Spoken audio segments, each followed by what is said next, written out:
It is recording. I can't ever tell. Sometimes it makes a beeping sound and sometimes it doesn't. And oh my goodness, is the flash bright on this phone.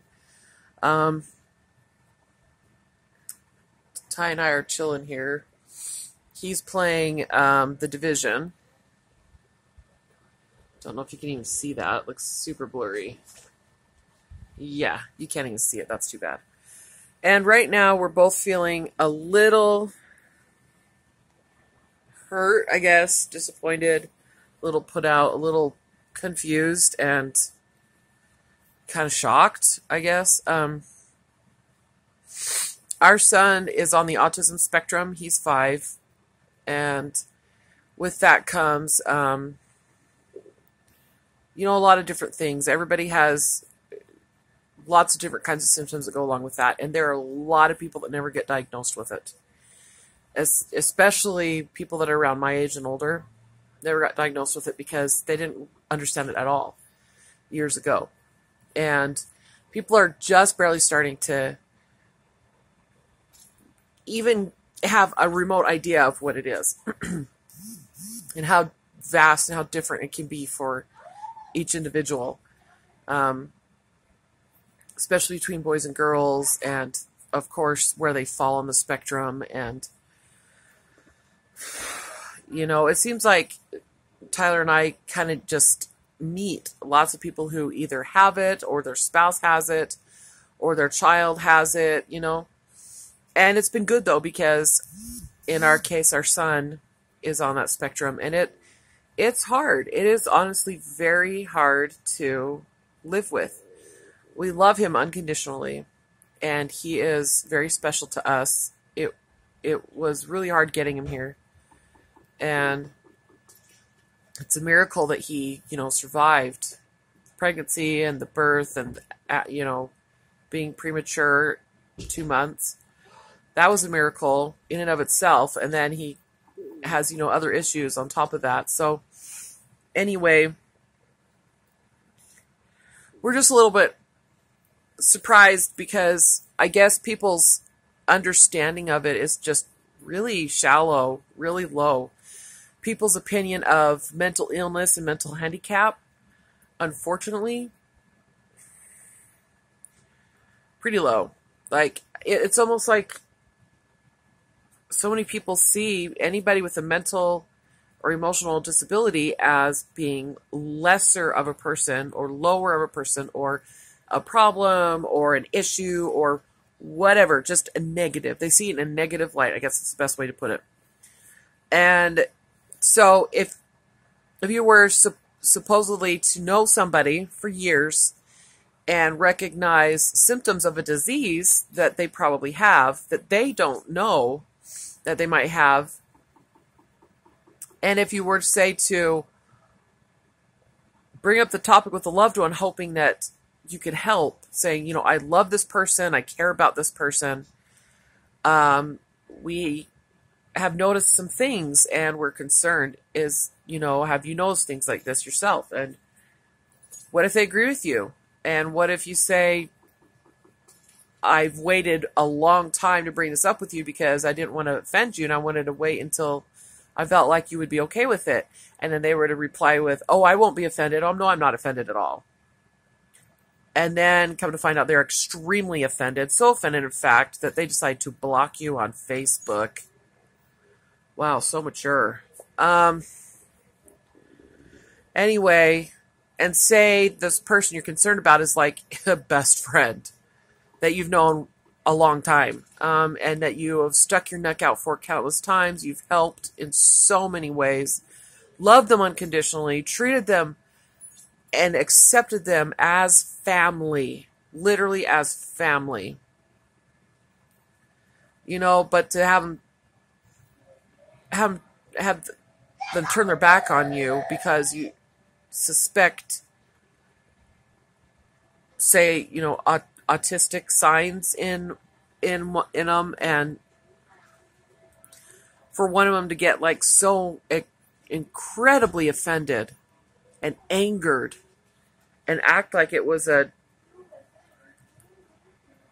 a poke at his moral compass or a poke at his character, as if we were demeaning his character. It's like, you know what?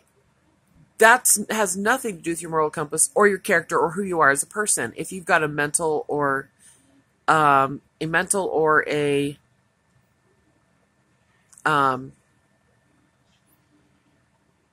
whatever. If you got a disability or a handicap or an illness, that does not make you less of a person at all. If anything, it makes you more of a person because you're surviving in a freaking crappy world that unfortunately some people see you as less than them. And if you have a problem, suddenly you're less than a person. Like, makes no sense. Like, we've come so far in our medicine these days that, you know, you'd think that people would be a little more accepting and understanding of that. Like, you know, my dad's like, it's a taboo subject. It's a taboo subject to say, oh, well, what if they're autistic? Or what if they have diabetes? Or what if they have manic depression or they're bipolar? Like, you're not allowed to talk about that stuff. It's just, you don't talk about it. It's almost like talking about a yeast infection. Or, you know, I have an STD. I mean, it's, you know, some of that's stuff, or I cheat on my spouse. It's like one of those things. Like, okay, there's a difference between having a choice in what you're doing with your life, and if you're making dumb choices, and then if you have something that's not your fault, you didn't ask for it, you're born with it, or you contracted it, and it was by no doing of your own. How is that demeaning to the person to want to be helpful or to want to be there for them and be a support for them and be like, I'm here for you no matter what you're going through or what you have. I've got plenty of issues myself, so I can be understanding of other people who have issues, and I personally believe everybody has issues. We don't all have the same issues, obviously, but yeah, we're both just shocked and hurt. It's unbelievable. Like, we have people come up to us all the time. Is your son autistic? Do I turn around and say, oh my gosh, I'm so offended and mad at you. How dare you suggest such a thing? Like, really? Maybe if you were to come up to me and say, your child's one ugly kid, yeah, that would probably be offensive. That might piss me off. Because that is directly related to me because I made him, for one. And for two, he can't help how he looks. And yeah, he takes after me. Poor guy. Yeah. He's a good mix, but I mean, that's mean. That's just mean to make fun of how someone looks. But to be concerned and be like, may I ask what your scars are for? Do you want to talk to me about it? Or your child drags his foot when he walks. What is that? Or if it's a grown person, I think I know what may be causing all their problems. That's just, that's one thing. But yeah.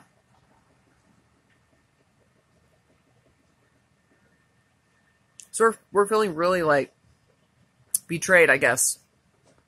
We try to talk to a person in confidence about our concerns.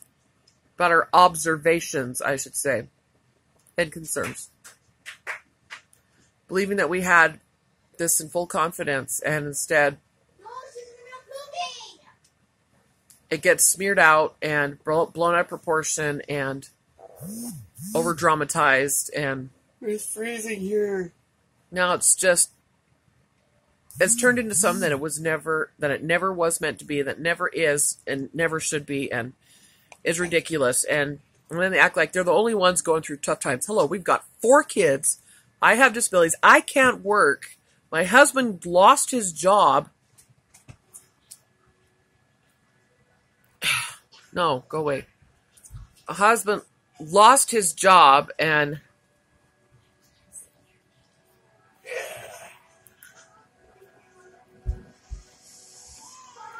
it's right before Christmas, and we have to provide for these kids, and it's like, we're going through a lot of stuff too. Everybody's going through things. Stop thinking you're the only one having a tough time. How'd you hurt her? I don't know, but like she said, she was in there. So I'm eating cake right now to help me feel better. Bad thing to do when you're feeling upset.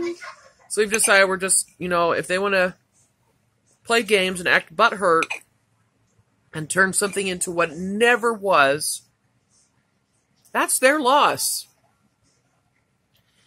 Oh, well.